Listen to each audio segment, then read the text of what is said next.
What happens when a nation abandons God's ways completely? Today we hear one of the most shocking and tragic stories in the Bible, but it is a brutal reminder of what happens when people do what is right in their own eyes. Let's dive in. Hey everyone, and welcome to The Unadorned Bible, the channel where we're reading chronologically through the Bible in 1 year. I am so glad you are here.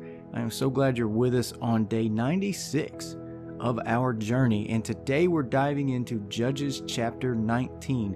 And as we said in the opening, this is really one of the most disturbing and heartbreaking chapters in the Bible. So I guess that's the trigger warning for this episode. So let's dive in to Judges 19. In those days, when there was no king in Israel, a certain Levite residing in the remote parts of the hill country of Ephraim took himself a concubine from Bethlehem in Judah.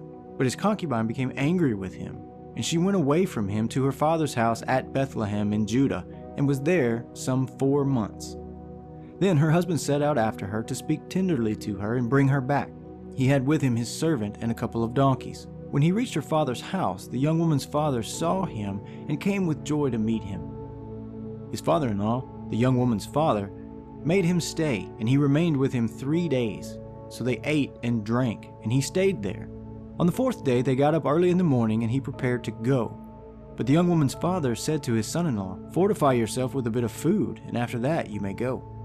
So the two men sat and ate and drank together, and the young woman's father said to the man, "Why not spend the night and enjoy yourself?"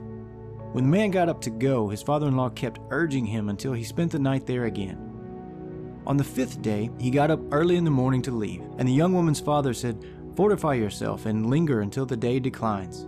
So the two of them ate. When the man with his concubine and his servant got up to leave, his father-in-law, the young woman's father, he said to him, "Look, the day has worn on until it is almost evening. Spend the night. See, the day has drawn to a close. Spend the night here and enjoy yourself. Tomorrow you can get up early in the morning for your journey and go home." But the man would not spend the night. He got up and departed and arrived opposite Jebus, that is Jerusalem. He had with him a couple of saddled donkeys, and his concubine was with him. When they were near Jebus, the day was far spent, and the servant said to his master, "Come now, let us turn aside to this city of the Jebusites and spend the night in it." But his master said to him, "We will not turn aside into a city of foreigners who do not belong to the people of Israel, but we will continue on to Gibeah." Then he said to his servant, "Come, let us try to reach one of these places and spend the night at Gibeah or at Ramah." So they passed on and went their way, and the sun went down on them near Gibeah, which belongs to Benjamin. They turned aside there to go in and spend the night at Gibeah. He went in and sat down in the open square of the city, but no one took them in to spend the night. Then at evening there was an old man coming from his work in the field. The man was from the hill country of Ephraim, and he was residing in Gibeah. The people of the place were Benjamites.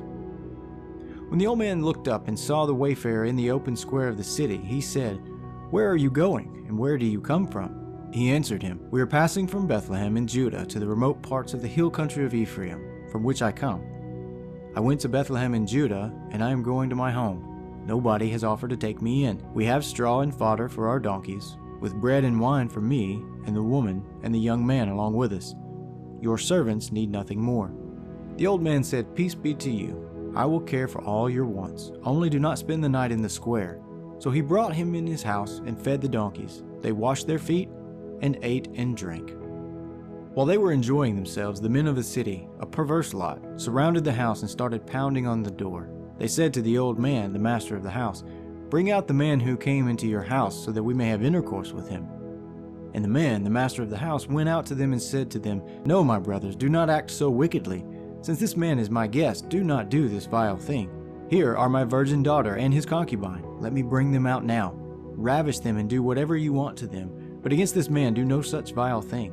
But the men would not listen to him, so the man seized his concubine and put her out to them.